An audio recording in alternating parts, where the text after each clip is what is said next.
ನಾಡಿದ್ದು ಮನೇಲಿ ಗಣಹೋಮ ಇದೆ, ನೆನ್ಪಿದೆ ತಾನೆ? ಹ್ಞೂ ಅಂದ್ರೆ ಆಗೋಯ್ತಾ? ಮನೆಗೆ ದೊಡ್ಡವ್ರು ನೀವು, ಹಾಲಿಗೆ ಬಂದು ಯಜಮಾನಿ ತರ ಕಾಲ್ ಮೇಲೆ ಕಾಲ್ ಹಾಕೊಂಡು ಆರ್ಡರ್ ಮಾಡ್ಬೇಕು. ಇದನ್ನ ಸಿದ್ಧತೆ ಮಾಡಿದೀರಾ, ಯಾರ್ಯಾರು ಗೆಸ್ಟ್ ಕರಿಬೇಕು ಅಂತ ನೀವ್ ತಾನೇ ಹೇಳ್ಬೇಕು. ಮಾಲ್ತಿಗೂ ನಿನ್ಗೂ ಎಲ್ಲ ಗೊತ್ತಲ್ವಲ್ಲ ಹೇಳ್ತಾ? ಅತ್ತೆ, ನೀವು ಆರ್ಡರ್ ಮಾಡಿದ್ರೆ ನಮಗೆ ಕೆಲಸ ಮಾಡಕ್ಕೆ ಹುಮ್ಮಸ್ ಸಿಗೋದು. ಬನ್ನಿ. ಯಾಕತ್ತೆ? ನನಗೆ ಮನಸ್ಸು ಸರಿ ಇಲ್ಲ ಲಲಿತಾ, ನೀನು ಹೋಗು. ಓ, ಜಾನ್ವಿ ಗುರುಭಾವನ್ ಬಗ್ಗೆ ಮಾತಾಡಿದಕ್ಕ ಆ ವಿಷಯ ನಿಮ್ಮ ಮನ್ಸಿಗೆ ಇಷ್ಟು ನೋವು ಕೊಡುತ್ತೆ ಅಂತ ಪಾಪ ಜಾನ್ವಿಗೆ ಗೊತ್ತಿರಲಿಲ್ಲ ಅತ್ತೆ. ಅವಳು ಮಾತಾಡಿದಕ್ಕೆಲ್ಲ ನನ್ನ ಮನಸ್ಸಿಗೆ ನೋವು ಆಗ್ತಾ ಇರೋದು. ಮತ್ತೆ ಮಾಲ್ತಿ ಕಣ್ಣಲ್ಲಿ ನೀರು ಸರಿಸ್ಬಿಟ್ನಲ್ಲ ಅಂತ. ಗುರು ನಾನು ಹೆತ್ತ ಮಗ, ಆದ್ರೆ ಅವನಿಗಿಂತ ಮಾಲ್ತಿ ಬಗ್ಗೆ ನನಗೆ ಕಾಳಜಿ ಜಾಸ್ತಿ. ಅವನು ಮಾಲ್ತಿನ ಚೆನ್ನಾಗಿ ಬಾಳಿಸ್ತಾಳೆ ಅಂತ ಮದುವೆ ಮಾಡಿಸ್ದೆ. ಆದರೆ ಅವನು ಮಾಲ್ತಿ ಬಗ್ಗೆ ಪ್ರೀತಿ ತೋರಿಸಿದ್ದು ಅವಳು ತಾಯಿ ಆಗ್ತಾಳೆ ಅಂತ ಗೊತ್ತಾದಾಗ ಮಾತ್ರ. ಮಗು ಒಂದು ಹುಟ್ಟು ಬಿಟ್ರೆ ಆ ಮಗು ಗುರು ಮಾಲ್ತಿ ಸಂಬಂಧಕ್ಕೆ ಕೊಂಡಿ ಆಗುತ್ತೆ ಅಂತ ಕನಸು ಕಂಡೆ. ಆದ್ರೆ ಗುರು ಎಲ್ಲರ ಕನಸುಗಳನ್ನು ನುಚ್ಚು ನೂರು ಮಾಡಿ ಎಲ್ಲ ಸಂಬಂಧಗಳ ಕೊಂಡಿ ಕಳಚ್ಕೊಂಡು ಹೊರಟೇ ಹೋದ. ಅದರಿಂದ ಮಾಲ್ತಿ ಮನಸ್ಸಿಗೆ ಎಂತ ಆಘಾತ ಆಗಿದೆ ಅಂತ ನಿನಗೆ ಗೊತ್ತಲ್ವ ಲಲಿತಾ? ಅದನ್ನ ಮರೆಯಕ್ಕಾಗತ್ತಾ ಅತ್ತೆ? 27 ವರ್ಷಗಳಿಂದ ಮಾಲ್ತಿ ಅನುಭವಿಸ್ತಾ ಇರೋ ನೋವು, ನರಕ ಯಾತನೆ ನೋಡಿ ನನಗೂ ಸಾಕಾಗ್ಬಿಟ್ಟಿದೆ ಲಲಿತಾ. ಆದ್ರೆ ಜಾನ್ವಿಗೆ ವಿಷಯ ಗೊತ್ತಿಲ್ವಲ್ಲ ಅತ್ತೆ. ಮಾಲ್ತಕ್ಕನ್ಗೂ ಗಂಡನ ಮೇಲಿನ ಪ್ರೀತಿ, ಅದಕ್ಕೆ ಗುರುಭಾವನ್ ಬಗ್ಗೆ ಮಾತಾಡ್ತಾ ಕೂತ್ಕೊಂಡ್ಬಿಟ್ರು. ನನಗೂ ಅರ್ಥ ಆಯ್ತು. ಆದ್ರೆ ಮಾಲ್ತಿ ಆರೋಗ್ಯದ ಬಗ್ಗೆ ನೆನೆಸ್ಕೊಂಡು ನನಗೆ ಆತಂಕ ಆಯ್ತು. ಅದಕ್ಕೆ ಆ ಥರ ಮಾತಾಡ್ಬಿಟ್ಟೆ. ಆದ್ರೆ ಇಲ್ಲಿಗೆ ಬಂದು ಹಾಗೆ ಮಾತಾಡದೆ ಅಂತ ಕೊರಗ್ತಾ ಇದ್ದೀರಾ ಅಲ್ವಾ? ಇನ್ನೇನು ಮಾಡೋಕ್ಕಾಗುತ್ತೆ ಹೇಳು ಲಲಿತಾ? ಮಾಲ್ತಿನೂ ನನ್ನ ಮಾತಿನಿಂದ ನೊಂದ್ಕೊಂಡು ಕೊರಗ್ತಾ ಕೂತಿರ್ತಾಳೆ. ಅತ್ತೆ, ಮಾಲ್ತಕ್ಕನ ಬಗ್ಗೆ ನೀವು ಯೋಚನೆ ಮಾಡಬೇಡಿ. ನಾನು ಅವ್ರ ಹತ್ರ ಮಾತಾಡಿ ಅವ್ರಿಗೆ ಹೇಳ್ತೀನಿ, ಆಯ್ತಾ?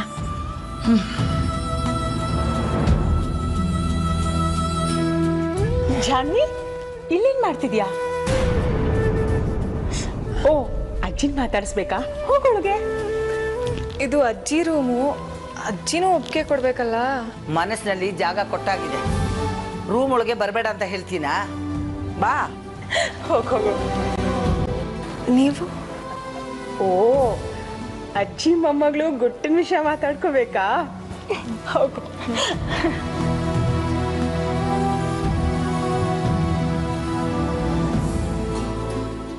ಅಜ್ಜಿ ಸಾರಿ. ಯಾಕೆ? ಮಾಲ್ತಿ ಅತ್ತೆ ಹತ್ರ ಮಾವನ ಬಗ್ಗೆ ಮಾತಾಡಿದ್ಕೆ. ಈಗ ಮಾತಾಡಿದ ಬಗ್ಗೆ ಚರ್ಚೆ ಯಾಕೆ? ಆ ಥರ ರಿಪೀಟ್ ಆಗದೆ ಇದ್ರೆ ಸಾಕು. ಅತ್ತೆಗೆ ಮಾವನ ಮೇಲೆ ತುಂಬ ಪ್ರೀತಿ ಇದೆ, ಅವ್ರ ಬಗ್ಗೆ ಮಾತಾಡಿದ್ರೆ ಖುಷಿ ಆಗುತ್ತೆ ಅಂತ ಅನಿಸ್ತು. ಗೊತ್ತು, ಅದೇ ನನಗೆ ಆತಂಕ. ಗುರು ಹೆಸರಿನಲ್ಲಿ ಮಾಲ್ತಿ ಎಷ್ಟೋ ವ್ರತಗಳನ್ನ ಮಾಡ್ತಾಳೆ, ಉಪವಾಸನೂ ಮಾಡ್ತಾಳೆ. ಸಾಯೋದ್ರೊಳಗೆ ಒಂದು ಸಾರಿನಾದರೂ ತನ್ನ ಗಂಡನ ಮುಖ ನೋಡಬೇಕು ಅಂತ ಲಲಿತನ ಹತ್ರ ಎಷ್ಟೋ ಸಾರಿ ಹೇಳ್ಕೊಂಡಿದ್ದಾಳೆ. ಅದು ಗೊತ್ತು ನನಗೆ. ಆದರೂ ಗುರುಮಾವ ಮನೆಗೆ ಬರೋದು ನಿಮಗೆ ಇಷ್ಟ ಇಲ್ಲ ಅಲ್ವಾ ಅಜ್ಜಿ?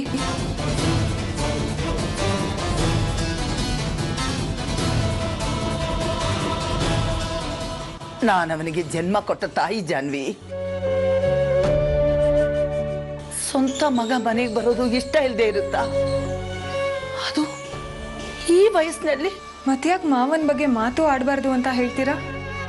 27 ವರ್ಷಗಳಾಯ್ತು ಅವನು ನನ್ನ ಮನೆ ಬಿಟ್ಟು ಹೋಗಿ. ಈ 27 ವರ್ಷಗಳಲ್ಲಿ ಒಂದು ಸಾರಿನೂ ಮನೆ ಕಡೆ ತಿರುಗಿ ನೋಡಲಿಲ್ಲ. ನಮ್ಮನ್ನೆಲ್ಲ ಕಾಂಟ್ಯಾಕ್ಟ್ ಮಾಡಕ್ಕೆ ಪ್ರಯತ್ನನೂ ಪಡಲಿಲ್ಲ. ನಾವೆಲ್ಲ ಹೇಗಿದ್ದೀವಿ ಅಂತ ಒಂದು ಸಾರಿನೂ ವಿಚಾರಿಸ್ಕೊಳ್ಳಿಲ್ಲ. ಅಂದ್ರೆ ಏನರ್ಥ? ನಾವೆಲ್ಲ ಅವನಿಗೆ ಬೇಡವಾಗಿದ್ದೀವಿ ಅಂತ ತಾನೆ. ಆದ್ರೆ ಮಾಲ್ತಿ ತನ್ನ ಗಂಡನ್ನ ತುಂಬಾ ಹಚ್ಕೊಂಡ್ಬಿಟ್ಟಿದ್ದಾಳೆ. ಅವನ ವಿಷಯ ಬಂದ್ರೆ ಸಾಕು ತನ್ನ ಗಂಡನೇ ಬಂದಷ್ಟು ಸಂಭ್ರಮ ಪಡ್ತಾಳೆ. ಆದ್ರೆ ಅವಳ ಸಂಭ್ರಮ ಪರ್ಮನೆಂಟ್ ಅಲ್ಲ ಅಲ್ವಾ ಜಾನ್ವಿ? ವಾಸ್ತವ ಅರ್ಥ ಆಗ್ತಿದ್ದಂಗೆ ಮಾಲತಿಗಳು ಬರುತ್ತೆ. ಅವಳು ಡಿಪ್ರೆಷನ್ಗೆ ಹೋಗ್ಬಿಡ್ತಾಳೆ. ಡಿಪ್ರೆಷನ್ಗ? ತನ್ನ ಬಸರಿ ಆಗಿದ್ದಾಗಲೇ ತನ್ನ ಗಂಡ ತನ್ನನ್ನು ಬಿಟ್ಬಿಟ್ಟು ಹೋದ್ನಲ್ಲ ಅಂತ ಮಾಲತಿಗೆ ತುಂಬ ಶಾಕ್ ಆಗ್ಬಿಟ್ಟಿತ್ತು. ಆಮೇಲೆ ಹೆರಿಗೆ ಆಗಿ ಬಾಣಂತಿ ಸನ್ನಿ ಅಂತಾರಲ್ಲ, ಆ ಥರ ಆಗಿ ಡಿಪ್ರೆಷನ್ಗೆ ಹೋಗ್ಬಿಟ್ಟಿದ್ಲು ಮಾಲತಿ. ಆ ಟೈಮಲ್ಲಿ ಮಾಲತಿಗೆ ತನಗೊಂದು ಮಗು ಇದೆ, ಅದನ್ನು ಆರೈಕೆ ಮಾಡಬೇಕು ಅಂತ ಅನ್ನಿಸ್ತಾನೇ ಇರಲಿಲ್ಲ. ಆ ಟೈಮಲ್ಲಿ ಶ್ರೀನ ಆರೈಕೆ ಮಾಡಿದ್ದು, ಕಣ್ಣಲ್ಲಿ ಕಣ್ಣಿಟ್ಟು ನೋಡ್ಕೊಂಡಿದ್ದು ಮಾಲತಿ ಅಲ್ಲ ಜಾನ್ವಿ, ನಾವು ಉಳಿದ 5 ಜನ ಅಮ್ಮಂದಿರು. ಆ ಕಾರಣಕ್ಕೆ ಶ್ರೀಗೆ ಜನ್ಮ ಕೊಟ್ಟಿದ್ದು ಮಾಲತಿನೇ ಆದರೂ ನಾವು 6 ಜನ ಅವನ ಅಮ್ಮಂದಿರು ಅಂತ ಅನಿಸ್ಕೊಂಡಿದ್ದು. ಮಾಲತಿ ಅತ್ತೆಗೆ ಡಿಪ್ರೆಷನ್ಗೆ ಟ್ರೀಟ್ಮೆಂಟ್ ಕೊಡ್ಸಿದ್ರ ಅಜ್ಜಿ? ಕರ್ಕೊಂಡು ಹೋಗಿದ್ದೆ ಸೈಕಾಟ್ರಿಸ್ಟ್ ಹತ್ರ, ತಕ್ಕ ಮಟ್ಟಿಗೆ ಸರಿ ಹೋಗಿದೆ. ಆದರೆ ಗಂಡನ ವಿಷಯ ಬಂದಾಗಲೆಲ್ಲ ಹೊಸ ನಿರೀಕ್ಷೆ ಹುಟ್ಟುಬಿಡುತ್ತೆ ಅವಳಿಗೆ. ಆ ನಿರೀಕ್ಷೆ ಎಷ್ಟು ಸ್ಟ್ರಾಂಗ್ ಆಗಿರುತ್ತೆ ಅಂದರೆ, ಎಷ್ಟೋ ಸಲ ತನ್ನ ಗಂಡನಿಗೋಸ್ಕರ ಬಸ್ ಸ್ಟಾಪಲ್ಲೇ ಹೋಗಿ ಕಾಯ್ತಾ ಕೂತು ಬಿಡ್ತಿದ್ರು. ಗಂಡನ ವಿಷಯದಲ್ಲಿ ಅಷ್ಟು ಸೂಕ್ಷ್ಮ ಅವಳ ಮನಸ್ಸು. ಅವಳಿಗೆ ಡಿಸ್ಟರ್ಬ್ ಆಗೋದು ಬೇಡ ಅಂತಾನೆ ಈ ಮನೆಯಲ್ಲಿ ಗುರು ವಿಷಯ ಮಾತಾಡಬಾರ್ದು ಅಂತ ಹೇಳೋದು. ಅಜ್ಜಿ, ನಿಮ್ಮಂತ ಅತ್ತೆ ಪಡೆಯೋಕ್ಕೆ ಮಾಲತಿ ಅತ್ತೆ ತುಂಬ ಪುಣ್ಯ ಮಾಡಿದ್ರು. ನಿಮ್ಮನ್ನು ಅರ್ಥ ಮಾಡ್ಕೊಳ್ಳೋದ್ರಲ್ಲಿ ನಾನೇ ತಡ ಮಾಡಿಬಿಟ್ಟೆ. ಅಜ್ಜಿ, ಮನುಷ್ಯ ಅಂದಮೇಲೆ ತಪ್ಪು ಮಾಡೋದು ಸಹಜ ಅಲ್ವಾ ಅಜ್ಜಿ? ಮನುಷ್ಯನ ಜೀವನದಲ್ಲಿ ಯಾವುದೇ ಕ್ಷಣದಲ್ಲಾದರೂ ಬದಲಾವಣೆ ಬರ್ಬೋದಲ್ವಾ ಅಜ್ಜಿ? ಬೇರೆಯವರ ವಿಷಯದಲ್ಲಿ ಕೇಳಿದ್ರೆ ಹೌದು ಅಂದ್ಬಿಡ್ತೀನಿ, ಆದರೆ ಗುರು ವಿಷಯದಲ್ಲಿ ಕೇಳಿದ್ದಕ್ಕೆ ಸಾಧ್ಯನೇ ಇಲ್ಲ. 27 ವರ್ಷ ಆಯ್ತು ಮನೆ ಬಿಟ್ಟು. ವಯಸ್ಸಾದ ತಾಯಿನ ಬಿಟ್ಟು ಹೋಗಿದ್ದ. ಅವಳು ಬದುಕಿದ್ದಾಳೋ ಸತ್ತಿದ್ದಾಳೋ ಅಂತಾನೂ ಬರಲಿಲ್ಲ. ಮಕ್ಕಳು ಅಂದ್ರೆ ಅವನಿಗೆ ಪ್ರಾಣ. ಮಾಲತಿ ಬಸರಿಯಾಗಿದ್ದ ದಿನ ನಮ್ಮ ಸ್ಟಾಫ್ಗೆಲ್ಲ ಸ್ವೀಟ್ಸ್ ಹಚ್ಚಿ ಸಂಭ್ರಮ ಪಟ್ಟಿದ್ದ. ಆದ್ರೆ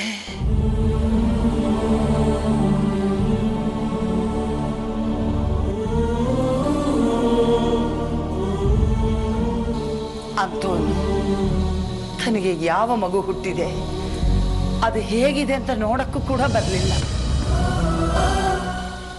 ಈ 27 ವರ್ಷ ಅವನಲ್ಲಿ ಯಾವ ಬದಲಾವಣೆನೂ ಕಂಡಿಲ್ಲ. ಅಂದಮೇಲೆ ಯಾವುದೋ ಒಂದು ಕ್ಷಣನ ನಂಬ್ಕೊಂಡು ಕೂರಕ್ಕಾಗುತ್ತಾ ಜಾನ್ವಿ? ಅಜ್ಜಿ, ಮಾವ ಈಗ ಬದಲಾಗಿರ್ಬೋದು, ಅದು ನಿಮ್ಮ ಗಮನಕ್ಕೆ ಬಂದಿರದೇ ಇರ್ಬೋದಲ್ವಾ ಅಜ್ಜಿ? ಒಂದು ವೇಳೆ ಮಾವ ಮನೆಗೇನಾದರೂ ಬಂದರೆ, ಒಂದು ವೇಳೆ ಬಂದರೆ ಅಂತ ಕೇಳಿದ್ದು. ಮಾವ ಏನಾದರೂ ಮನೆಗೆ ಬಂದರೆ ಮನೇಲಿ ಎಲ್ರಿಗೂ ಖುಷಿ ಆಗುತ್ತೆ. ಮಾಲತಿ ಅತ್ತೆ ಮನಸ್ಸಿನ ಸಮಸ್ಯೆನೂ ಬಗೆಹರಿಯುತ್ತೆ ಅಲ್ವಾ ಅಜ್ಜಿ? ಖಂಡಿತ ಸರಿ ಹೋಗ್ಬೋದು. ಮಾಲತಿಗೆ ಟ್ರೀಟ್ ಮಾಡ್ತಾ ಇರೋ ಡಾಕ್ಟರ್ ಕೂಡ ಅದನ್ನೇ ಹೇಳ್ತಾ ಇರೋದು.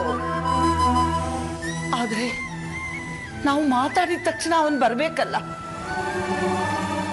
ಬರೋ ಉದ್ದೇಶ ಇದ್ದಿದ್ರೆ ಯಾವತ್ತೋ ಬರ್ತಿದ್ದ.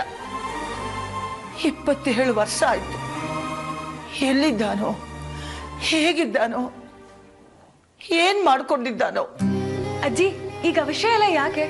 ಮಾವ ಮನೆಗೆ ಬರೋದು ನಿಮಗಿಷ್ಟ, ಅತ್ತೆಗೂ ಒಳ್ಳೇದಾಗುತ್ತೆ ಅಂದ್ರಲ್ಲ, ಅಷ್ಟು ಸಾಕು.